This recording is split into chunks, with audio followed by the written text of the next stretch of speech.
네, 황보선의 출발새 아침 2부 시작합니다. 문재인 대통령 어제 신년 기자회견에서 각종 현안에 대해서 여러 가지 입장을 밝혔는데, 자, 오늘 이번 순서에서는 야당 입장 들어보겠습니다. 국민의힘 김기현 의원 연결해서 관련 입장 들어보겠습니다. 김 의원님 안녕하십니까? 네, 반갑습니다. 김기현입니다. 네, 반갑습니다.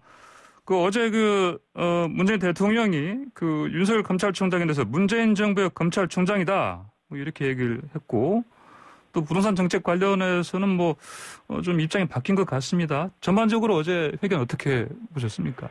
우선 당장 기자회견을 예. 1년이 넘었죠. 370일인가 만에 했다고 하는데, 예.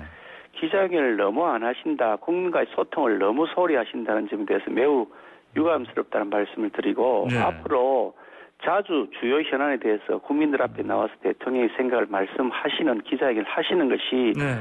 옳다는 생각을 말씀을 드립니다. 예. 어제 기자회견을 들으면서 저는 역시 사람은 변하지 않는다는 것을 아주 절감을 했습니다. 앞으로 남은 1년여 임기 중에도 우리나라가 더 나아지지 않겠구나, 더 힘들겠구나 하는 생각을 많이 했는데요.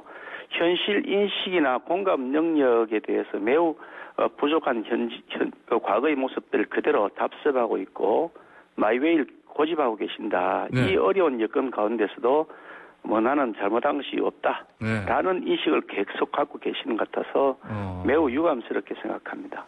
근데 이제 어제 부동산 관련해서는 일정 부분 잘못했다고 시인하는 건 아니었습니까? 어제 신년사에서도 그 말씀이 예, 잠시 예. 있었고 어저께도 있었는데 어저께는 잘못했다 말씀하신 건 아니고요. 예. 그게 성공하지 못했다 이렇게 말씀을 하셨는데 예.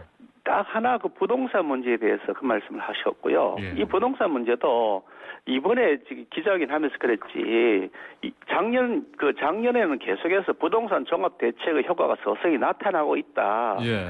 과열 현상을 보이던 주택 시장이 안정화되고 집값 상승세가 진정되는 양상을 보인다. 이렇게까지 완전히 동떨어진 말씀했거든요. 예. 그게 상황을 악화시킬 때 악화시켜서 이제 아무렇지면 거의 말기까지 상황에 와 있습니다. 부동산을 말씀을 드리면 예. 제일 심각한 문제가 우리 국민들에게는 집 문제일 겁니다. 그런데 서울을 기준해서 보면 집이 평균값이 지금 10억을 좀 넘어서고 있는 상태인데, 아니 이 봉급 생활 하시는 분이 한 달에 부부 다 벌어서 아낀다 하더라도 500만 원 저축하기가 거의 불가능할 텐데 500만 원씩 저축해도 1년에 6천만 원이고 10년 하면 6억밖에 안 되고요. 20년에도 12억인데요. 12억밖에 안 되는데 20년 모은 다음에도 집 한 채 제대로 못 사는 겁니다. 이런 절망적 상황인데 집값을 떨어뜨려야 되는 거죠. 집값이 안정화되는 것이 아니고. 근데 말씀하신 내용들은 보면 그냥 했던 재탕 삼탕들 얘기일 뿐더러 아직 말로만 혁신적인 대책, 빠른 공급, 특단의 대책 그러시는데 그게 벌써 부동산 문제가 나온 게 언제입니까? 아직도 계속 검토만 하고 있으면 어떡합니까? 지금 내놓을 때도 넘어도 한참 넘었죠. 그러니까 답답하기 짝이 없다는 겁니다. 수요 예측을 제대로 못했다. 그 사유로 1인 가구가 급격히 늘었다 이런 얘기 있지 않습니까? 유동성이 많이 풍부해졌다, 시중에. 또 금리가 낮다, 세대수가 증가했다고 원인이라고 하시는데, 그거 당연한 겁니다. 누구나 다 뻔히 아는 얘기입니다. 시중에 유동성 늘어난 거 이제 아셨습니까? 저금리인 걸 이제 아셨습니까? 세대수가 증가한다, 1인 세대가 증가하는 걸 이제 아셨습니까? 벌써 언제부터 이런데요. 벌써부터 예측되었던 이거 그것을 다 예측한 상태에서 주택 공급 대책을 세워야 되는 겁니다. 지금 그것 때문에 집값이 폭등했다는 건데 천만의 말씀입니다. 집값이 폭등하기 시작한 게 계속 올라왔지만 특별히 폭등한 게 작년 7월부터입니다. 작년 여름부터 시작해서 이게 폭등을 했는데요. 그때 어떤 상황이 있었냐. 부동산 임대차 3법이라는 엉터리법을 강행 처리해서 일방적으로 여당이 통과시켰죠. 그러면서 이거 큰일 났다. 지금 집 안 사면 큰일 나겠다는 생각이 드니까 연끌해가지고 온갖 저금을 다 해약을 하고 빚을 얻어서 주택에 이 아파트를 사기 시작했죠. 그러니까 시장이 완전히 교란돼 버린 거죠. 마구 사러 들어오는데 수요가 폭발하니 집값이 올라가죠. 거기다가 잘못된 부동산 정책을 해놓으니 전세값이 폭등을 하지 않습니까? 이런 것이 뻔히 예상되었기 때문에 그렇게 부동산 3법을 처리하면 안 된다고 여러 차례 경고했는데 불구하고 일방적으로 처리했죠. 거기다가 재건축 재개발은 완전히 사실상 금지해놓고 있습니다. 이렇게 한 것이 원인이니 그 문제를 근본적으로 해결해야 되는데 엉뚱한 데 가서 아니 유동성 풍부해졌다. 저겁니다. 세대수가 증가했다. 아니 그것도 예측 못하고 정책을 세웠다 그러면 자격이 없죠.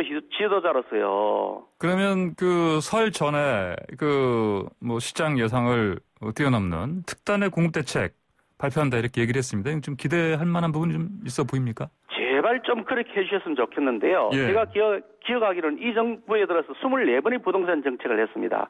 한 번도 성공을 못했습니다. 마지막 25번째 부동산 정책이라고 하신 것이 김현미 장관을 변창흠 장관으로 경질한 것인데 이거는 최악의 대책이라고 평가를 받고 있습니다. 왜냐하면 기존의 정책을 더 강화해 나가는 모습으로 할 것이 뻔한 사람을 장관을 시켰다. 이것이 시장이 받고 있는 신호입니다. 그러니까 시장은 더더욱 더 경색이 되는 거죠. 이게 홍남기 부총리가 작년 11월 달에 한 발언인데요. 그것도 국회에 와서 공식적으로 한 발언입니다. 뭐라고 하셨냐면 그 확실한 전세 대책이 있으면 벌써 발동했을 것이다. 라고 했단 말이죠. 그러니까 홍남기 부총리 스스로도 확실한 전세 해결 대책이 없답니다. 그게 작년 11월 달에 한 얘기입니다. 그런데 갑작스럽게 지금 몇 달 사이에 무슨 대책을 획기적 대책을 세우고 특단적인 뭐 대책을 세우겠다는지 기대를 해서 정말 됐으면 제발 좋겠습니다만 또 한 번 또 허공을 치는 메아리가 되지 않을까. 또 국민에게 또 그냥 희망 고문만 하는 것이 아닐까 하는 걱정이 앞섭니다. 네. 자, 사면 관련해서 좀 여쭤보겠습니다. 어제 문재인 대통령이 뭐 사면은 때가 아니다 이렇게 얘기를 했습니다. 자, 뭐 재판 결과를 뭐 부정한 사면 요구 용납 못한 것 이렇게까지 얘기했는데 결국은 먼저 사면을 하신 야당 쪽에서는 사실 대통령이 결정할 일이다 이렇게 이제 사실 촉구했던 것인데 결국은 뭐 일단 당분간 안 되게 됐습니다. 이 사면 얘기는 우리 당에서 공식 요구한 적이 없습니다. 우리 당에서 단 한 번도 이 사면을 요구한 적이 없습니다. 거꾸로 금년 1월 1일 정초에 민주당 이낙연 대표가 제안하신 사실입니다. 제안은 했지만 그래도 주호영 원내대표께서도 우리 당의 공식 입장이 아니라고 여러 차례 말씀드렸죠. 우리 당이 여러 차례 우리 당은 공식 입장이 없다고 말씀을 드렸죠. 개별 의원들의 의견이 있습니다. 저도 사면하는 것이 옳다는 생각을 가지고 있습니다. 그러나 그것이 우리 당의 입장이 아니라고 여러 차례 말씀을 드리고 공식 발표까지 다 했지 않습니까? 그러니까 당의 입장을 우리 당에서 요구한 것이 아니고요. 그것도 이낙연 그 대표가 먼저 말씀하시니까 그에 대한 답변 차원에서 개별 의원들이 다 얘기를 한 겁니다. 아니 자기들 스스로 사면하자고 제안을 해놔놓고 자기들 스스로 그걸 가지고 왈가왈부하다가 그런 다음에 뭐 그걸 재판 결과 어떤 뭐 용서를 구해야 된다든가 뭐 반성을 해야 된다 이렇게 말씀하시던데 매우 모욕적입니다. 아니 가만히 있는데 자기들이 뭐 선물 줄까 그러다가 그 대신 뭐 무릎 꿇고 사과하라 그러시면 얼마나 모욕적인 얘기입니까? 아니 전직 대통령이 여권이 가지고 노는 뭐 바둑판에 바둑할 수준도 아니고요. 매우 모욕적이고 이거는 정말로 있을 수 없는 그런 조치라고 생각합니다. 그러면 김기현 의원님께서는 개인적으로 보시기에 뭐 이후에 또 그 대통령이 어제 뭐 지금은 아니지만 차후에 어떤 그거를 고민할 때가 있을 것이다라고 얘기는 그래도 넌지시 비쳤습니다 보니까. 그러면은 그 임기 안에는 좀 어떤 사면이 이루어질 가능성 이렇게 예측하십니까?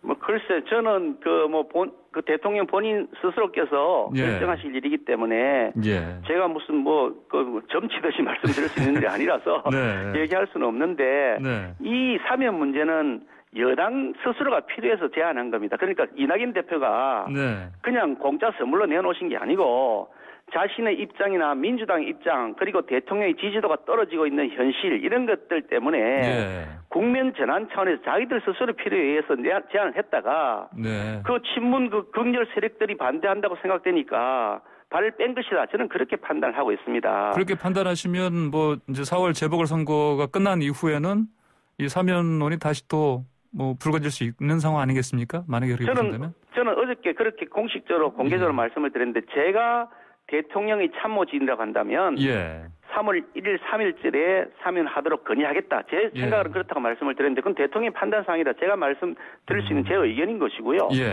그동안 지금 국민 정서 이렇게 말씀하시던데 공감대 말씀하시던데 아니 그동안 윤석열 총장과 추미애 장관의 대립 과정에서 추미애 장관이 잘못했다는 여론이 압도적으로 높았는데도 그냥 그대로 다 그냥 넘어갔지 않습니까? 국민 공감대와 정서 어떻게 고려했습니까? 조국 장관 임명할 때 한번 보세요. 조국 장관 임명할 때 절대 안 된다는 의견이 압도적 다수였는데도 불구하고 임명했지 않습니까? 그러다가 결국 이제 그 온갖 비리 문제로 지금 재판을 받고 있고 일부 유죄 판결이 이미 나고 있는 상태고요. 이런 형태로 자신들이 필요할 때는 이 정권은 그냥 자기들 마음대로 하고 입을 다물고 뒤에 숨어 있다가 또 자신들이 여러 가지 입장 난처할 때는 국민 정서 이렇게 내세우고 있다.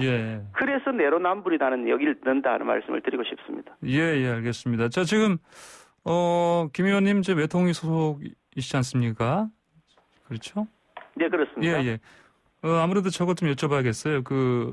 한반도 안보 구상 관련해서 김정은 위원장이 비핵화 의지가 있다고 얘기를 했습니다. 뭐 답방 이야기도 좀 했고요. 이게 어제 이제 문 대통령이 밝힌 앞으로 이제 북한과의 그 대화 의지라든지 이런 그 의견은 어떻게 해석하십니까? 저는 대통령께서 이렇게 말씀하신 그 인식을 보고 참 큰일이다. 정말 나라의 안전 보장이 과연 어떻게 유지될까 하는 걱정을 참 많이 합니다. 지금 북한에서 그동안 남북 공동 연락 사무소도 작년에 폭파했습니다. 그냥 폭약을 설치를 해서 고의로 폭발을 시켰죠. 우리 서해에서 우리 공무원이 거기에 실종되었다가 거기에서 총살을 당하고 시신을 소외당한 일까지 있었는데 진상조사단을 하자고 요구했는데 이런 방구 답변도 없습니다. 지금까지 진상조사단 요구에 응한 의사가 있다는 말 단 한마디도 한 적이 없습니다. 그런데 그에 대한 진상조사 요구는 대통령이 단 한 번 진상조사단을 하자고 말한 다음에는 한 번도 촉구한 적을 들어본 적이 없습니다. 거기다가 며칠 전에 김여정이 우리 남한 당국에 대해서 특등머저리라고 얘기를 했습니다. 그랬더니 여권의 관계자는 이건 대화하자는 얘기다. 이렇게 답변을 하고 있는데 이렇게 대한민국 국민들의 인격을 모욕하는 발언에 대해서 이렇게 대응하는 것이 맞는 것이냐 하는 생각을 하고요. 북한이 그동안 열병식을 하고 며칠 전에도 열병식을 했습니다. 거기에서 각종 이 핵무기들 새롭게 개발된 신무기들을 굉장히 많이 전시하면서 자기들 과시를 했고 심지어 이번에 얼마 전에는 그 공산당 대회에서 전술 핵을 개발하라고 지시했다고 했습니다. 전술 핵이라고 하는 것은 남한을 상대로 이 대한민국을 상대로 쏠 수 있는 핵무기를 개발하라고 하는 뜻입니다. 거기다가 북한판 이스칸데르 미사일이라고 요격이 거의 불가능한 미사일도 개발했는 것이 확인이 되고 있습니다. 이 방사성 장거리 초장거리 방사정포를 이미 선보이고 있습니다. 이렇게 북한은 한결같이 전쟁을 위한 대비에 무장을 강화해 나가고 있고 핵무기를 더욱더 강화시켜 나가고 있고 심지어 김정은 자신의 말로 자신들은 핵무기 개발을 단 한 번도 중단한 적이 없었다고 이미 선언까지 했습니다. 며칠 전에. 그런데 그에 대한 경고를 해야죠. 왜 아니 그러면 핵무기 개발을 중단했어야 되지 대화 과정에서 그 약속을 안 지켰느냐라고 항의를 하셔야 되는데 거꾸로 대화의 문이 언제든지 열려 있다. 우리의 군사훈련을 폐지하거나 축소하는 것도 협의해 볼 수 있다. 실제로 사실 일부러 폐기 다 했습니다. 북한 눈치 보면서. 대부분 축소를 하고 거의 명맥만 유지하고 있죠. 군사훈련이요. 이런 상태에서 비핵화 의지가 있다고 믿는다고 하면서 평화를 구걸하는 모습을 보이고 있으니 아니 대한민국의 평화가 김정은이 말 한마디로 해결될 것 같았으면 그걸 믿으라고 한다면 야 우리 국민들 어떻게 그걸 받아들이겠느냐. 그런 생각이 들지 않겠습니까? 자, 방금 말씀하신 김여정 부부장이 특등 머저리라고 표현한 거 있지 않습니까? 이거를 제가 저번에 윤건영 더불어민주당 의원과 인터뷰할 때 윤 의원은 이게 그냥 그대로 강한 표현 이것만 보지 말고 더 적극적으로 대화하자는 뜻이 담긴 거다 이렇게 또 얘기하기도 했습니다. 그게 지금 흔히 말하는 내재적 접근법이라는 겁니다. 무슨 말이냐면 북한 입장에서 보자는 거죠. 아니 북한 입장에서 보면 다 북한 말이 맞죠. 그런 방식의 지금까지 했던 내재적 접근법이 엉터리였고 결국 그것이 핵무기 무장을 더 강화시켜왔고 북한의 세습 체제를 정당화시켜왔고 북한의 인권을 말살시켜온 것이 오늘의 모습입니다. 예. 대북 전단 살포 금지법이 똑같은 방식인데요. 아니 대북 전단 살포를 금지를 하는 것 때문에 국제적 조롱거리가 되어 있지 않습니까? 북한 입장에서 그거 봐주자는 겁니다. 예. 특정 모질이라고 했는데 대한민국 당국에 대해서 특정 모질이라고 그랬는데 어떻게 그게 대화하자는 말입니까? 아니 도대체 이거 한국말을 새로 배우셔야 되는 건지 한국말을 모르시는 분인지 이해를 할 수가 없습니다. 예. 저 그대로 간단히 좀 여쭤보겠습니다. 어제 그 이재용 삼성 부회장 그 법정 구속됐습니다. 근데 이제 벌써 이제 이 선고 나오자마자 또 사면 얘기가 나와요 보니까. 근데 이제 그 중에 하나가 좀 일각에서 이재용 부회장 사면과 전직 대통령 사면이 이 시점 자체가 이를테면은 어느 시점인가 이제 재보궐선 끝난 다음에 나오지 않겠냐 이런 얘기 나오고 있습니다. 어떻게 보십니까? 글쎄 이재용 부회장 문제에 대해서는 정치권에서 관여하지 않는 것이 네네. 그것이 정답이라고 생각합니다. 예. 그분이 죄를 지었는지 안 지었는지 또 죄를 지었다면 얼마나 무거운지 그런 여부에 대해서는 네네. 그 사법 절차에 따라서 처리하는 것이고요. 예. 그에 대해 정치권이 이래라 저래라 하는 것 자체가 잘못되었다. 정치가 네네. 왜 자꾸 경제에 개입해서 감나라 배나라 하느냐. 네네. 그런 생각 자체를 버려야 된다고 저는 생각합니다. 예, 알겠습니다. 김 의원님 오늘 말씀 여기까지 듣겠습니다. 감사합니다. 감사합니다. 네, 지금까지 국민의힘 김기현 의원이었습니다.